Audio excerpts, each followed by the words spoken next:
Qu'est-ce qui les a retenus 5 ans? Qui a mis sa vie en pause? Pourquoi ces lettres de nomination ne pouvaient-elles pas quitter leur bureau pour venir vers lui? Le pasteur m'a apporté les lettres. Je n'étais pas encore reparti pour Port-Harcourt. Il a dit, il me demande quoi faire. J'ai dit, eh bien, il doit recommencer sa vie à nouveau. Qu'il les étale. Qu'il regarde celle qui lui offre le salaire le plus élevé. Qu'il en choisisse 2, qu'il retourne là-bas et qu'il négocie un doublement du salaire. Et il l'a fait, et il a réussi. Quelle que soit la puissance, quelle que soit la force qui se tient sur ton chemin, qui résiste à tes mouvements, qui te fait stagner, qui te fait tourner en rond, et qui te refuse ce qui devrait être à toi, que ce soit un contrat, un emploi, un paiement, une nomination, ce soir nous les renvoyons et nous les destituons au nom de Jésus-Christ. Et Père, nous te demandons de les remplacer par des anges qui conduiront tes fils et tes filles jusqu'à leur percée, au nom puissant de Jésus-Christ. Je vais accélérer, vous pouvez être assis. Comment abattre des autels maléfiques? Apportez une repentance personnelle.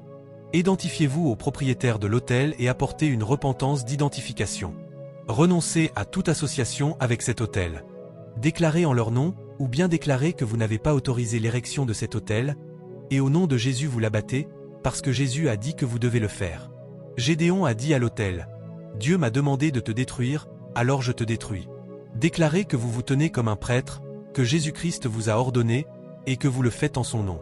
Prenez autorité sur les esprits superviseurs de l'autel, sur tout l'environnement, sur l'autel spirituel et l'autel physique. Abattez-les. Adressez-vous à chaque aspect de la création impliquée, comme la lune pour cette religion, comme les étoiles pour une autre religion, comme le soleil pour ceux qui adorent l'autel de la sorcellerie, et allez-y. Détruisez, parlez à ces choses pour qu'elles se déconnectent immédiatement de cet autel. Réconciliez l'autel par le sang de Jésus et ramenez-le à Dieu.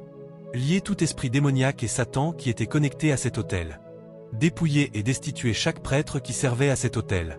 Détrônez tout dirigeant assis sur un trône qui est alimenté par cet autel. Démontez tout autre autel ou toute influence maléfique qui est en réseau avec cet autel et lui donne de la force. Stoppez tout renforcement. Bannissez-les, interdisez-les. Dépouillez et humiliez chaque prêtre servant à cet autel, qu'il ne soit plus rien désormais. Mettez le feu à toute la paraphernalia, aux objets de l'office du prêtre satanique, aux signes, aux totems que vous trouverez. Brûlez-les. Commandez qu'ils soient exposés au grand jour, de jour comme de nuit, et qu'ils ne fonctionnent plus jamais. Paralysez-les. Commandez à l'autel d'être renversé par vos paroles. Adressez-vous à l'autel comme le jeune prophète dans 1 Roi chapitre 13, qui dit à l'autel, ô autel, parce qu'ils entendent. Réduisez au silence toute voix d'accusation, de litige, de législation qui pourrait parler depuis cet autel et se connecter à la personne que vous délivrez, cela peut être vous-même. Détruisez toute sanction qu'ils ont dit arriverait à quiconque le toucherait. Déclarez l'habitation de cet autel désolé.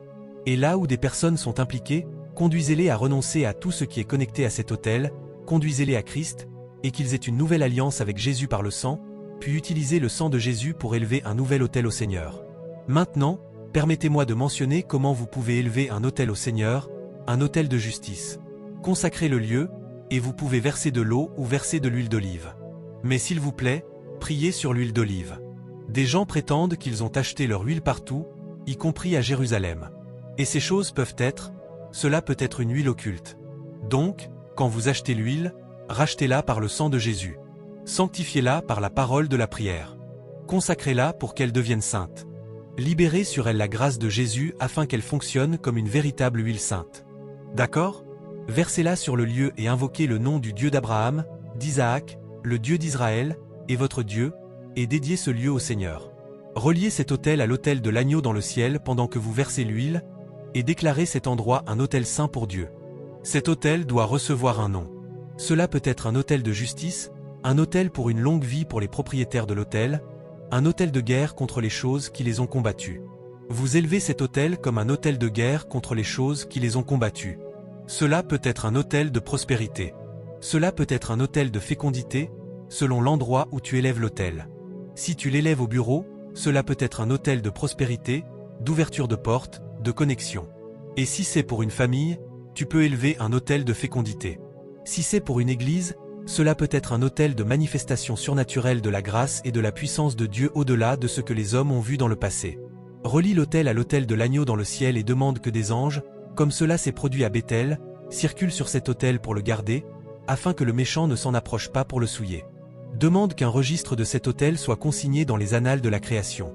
Que le ciel en ait le témoignage, et que l'enfer sache aussi que cet endroit est une zone interdite pour eux. Demande que les témoins dans le ciel et sur la terre rendent témoignage et scellent cela par le sang de Jésus, et déclare que tes proclamations sont irréversibles et irrévocables. Depuis l'autel, déclare prophétiquement ce que tu veux voir. Je l'ai déjà dit. Nettoie encore la zone de toute poussière et de toute fumée de l'ennemi qui s'y serait déposée, et commande au vent du Seigneur de souffler pour chasser toute fumée de l'ennemi. Que les gens respirent un air nouveau. Que la vie renaisse. Que la maladie cesse dans l'environnement et retranche tout esprit suiveur. Certaines personnes, en marchant, ont quelque chose qui les suit. Retranche les esprits suiveurs, et pour toi il n'y aura aucun retour de bâton, rien du tout. Fixe une date dans le temps pour le renouvellement de l'alliance de cet autel et établis des sanctions contre quiconque tenterait de le briser. Puis rends grâce à Dieu et remets l'autel au Saint-Esprit. Louez le nom du Seigneur. Alléluia. Tout ce que j'ai dit, sinon tout, vous pouvez le trouver dans le livre sur les autels.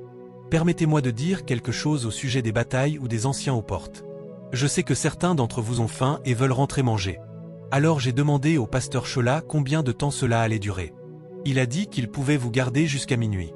Pasteur, je pensais qu'ils allaient protester. Ils applaudissent. Je ne vais pas vous garder jusqu'à minuit. D'accord. Louez le nom du Seigneur. Alléluia.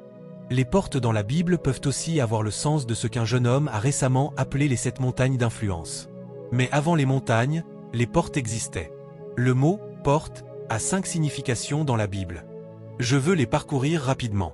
Premièrement, une ouverture. Avant que nous entrions dans cette enceinte, il y avait une porte gardée par des personnes. Il y a aussi une barrière métallique pour contrôler la circulation. C'est une porte sur un mur.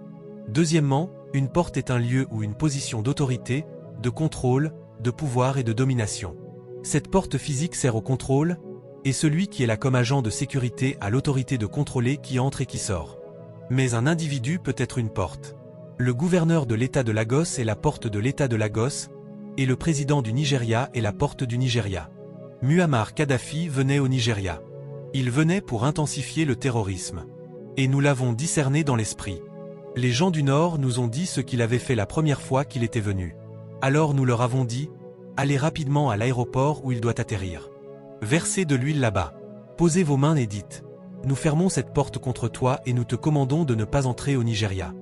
Muammar Kadhafi était déjà entré dans l'espace aérien nigérian, ce qui n'était jamais arrivé auparavant, et quand il a contacté la présidence nigériane par radio, il leur a dit qu'il avait fait une erreur et qu'il n'avait pas besoin de leur sécurité, qu'il venait avec sa propre sécurité. Or, on ne fait pas cela en diplomatie. Quand tu vas sur le territoire d'un autre homme, tu te soumets à sa sécurité, et tes gens se tiennent à l'écart. Même s'ils sont venus, on leur dira où se tenir. Mais il a dit, dites à vos hommes de se retirer. Je viens avec ma propre sécurité. Pour une raison quelconque, le président du Nigeria s'est mis en colère, parce qu'un hôtel parlait, et il a dit, fais demi-tour là où tu es.